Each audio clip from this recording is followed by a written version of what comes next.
you're going to push the light test button. You're going to come outside and you're going to stand about this far away from your vehicle. Everybody ready? Yeah. All right, first thing you're going to do is bend down and look underneath to make sure we have no leaks underneath our vehicle and our vehicle is not tipping from one side to the other. I'm going to inspect all the lights on my vehicle the same way. I'm going to make sure they're all properly mounted and secure, not broken or damaged. They're the right color and the right function. All my amber lights up top are clearance lights. All the amber lights down low are turn signal, four-way flasher marker lights, except for my amber ABS, which should come on and off on engine start. I have 5 clearance lights up top. They're amber. I got 1 amber reflector, an amber turn signal for a flasher marker light. Low beams are on the outside, high beams are on the inside. This is amber down low, so it's a turn signal for a flasher marker light. Amber up top, which means it's the clearance light. The amber down low, turn signal for a flasher marker light. As you're walking up, you'll watch the ABS in the back end of your trailer. Watch it flash on and off. The amber should come on and off on engine start. We have 1 red marker light. All of my tail lights are red. I have 3 clearance lights up top. My outside lights are turn signal for a flasher marker lights. Inside lights are brake lights. My license plate light is working. Now we're going to do the exact same down the passenger side. Red marker light. Down low, amber turn signal for a flasher marker light. I have 1 unique white turn signal. That is all it is an amber white turn signal. Amber up top, trying to get that clearance light. Amber down low, so it's a turn signal for a flasher marker light. Amber reflector, amber turn signal for a flasher marker light, low beam, high beam. On the new test, we do not inspect anything on the passenger side under the engine. I don't want to hit you with the hood. So I don't have to repeat things over and over, I like to couple things together, okay? So we have our coolant, power steering, and our oil. We're going to inspect them all the exact same way. Make sure they're properly mounted and secure, that they're filled between min and max, and that their caps are on tight. I'm going to inspect all my lines and hoses and just touch.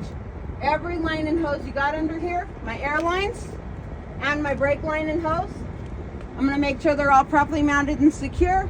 No abrasions, bulges, cuts, and they're not leaking fluids or air. I'm going to inspect all my steering links, rods, and arms. 1, 2, 3, 4, 5. They're properly mounted and secure with U-joints, nuts and bolts, castle nuts and cotter pins, and the bushings, which is the balloon that's squished between these. My bushings are not leaking.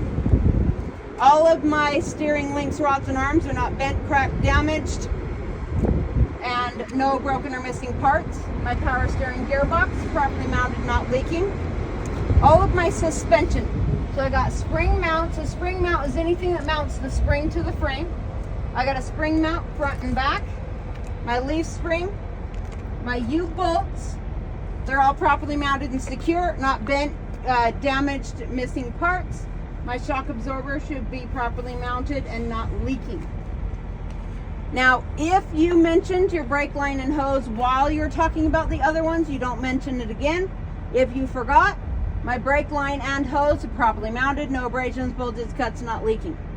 For brake contaminants, you're going to put your head inside the tire and tell the tester that there is no oil or debris on my brakes or discs that will stop me from braking or can cause a fire.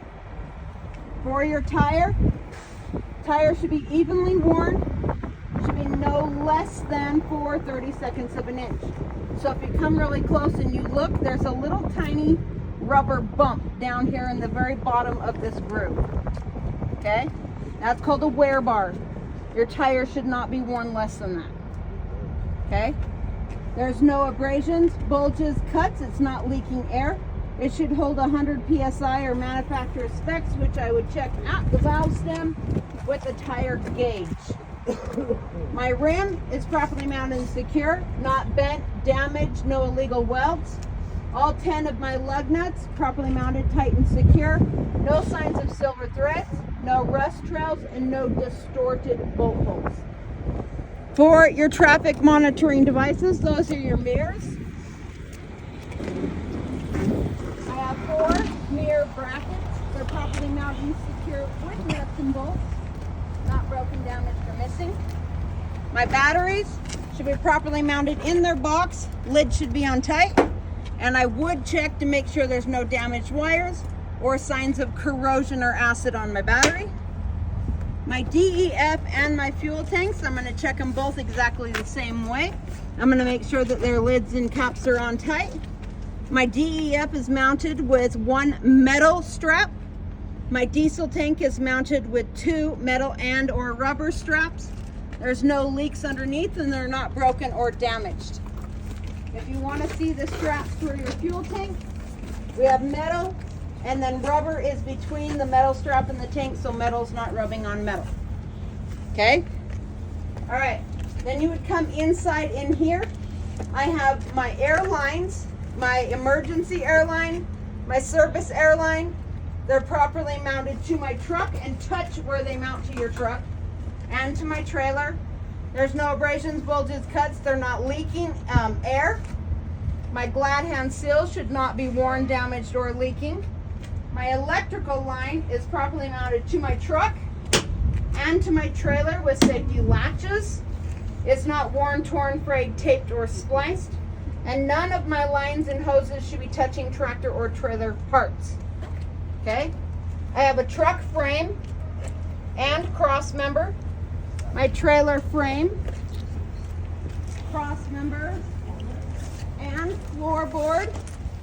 They're all properly mounted, no broken, damaged, or missing parts, no missing cross members, and there's no holes in my floorboard. It is strong enough to contain my cargo.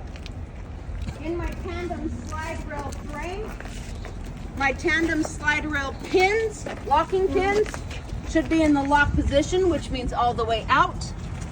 And my tandem release button should be in the lock position, which is all the way in. My DOT reflective tape should cover 50% or more of my sidewall of my trailer and 100% of my DOT bumper. They should not be worn, damaged, missing. It should be clean. Let's go back to the 5th wheel.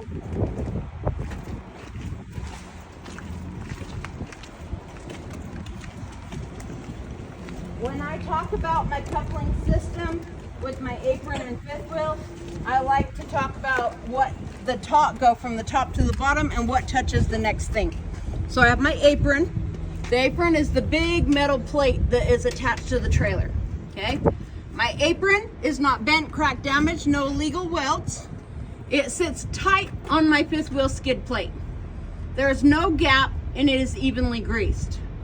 My 5th wheel skid plate is mounted to my platform base with pins and cotter pins. So this right here. Okay? No broken, damaged, or missing parts. My release handle is in the lock position, which means all the way in. And again, my tandem or my 5th wheel sliding pin is in the lock position, which is all the way out. It should be in the locked position so that my truck does not hit my landing gear while turning. Okay?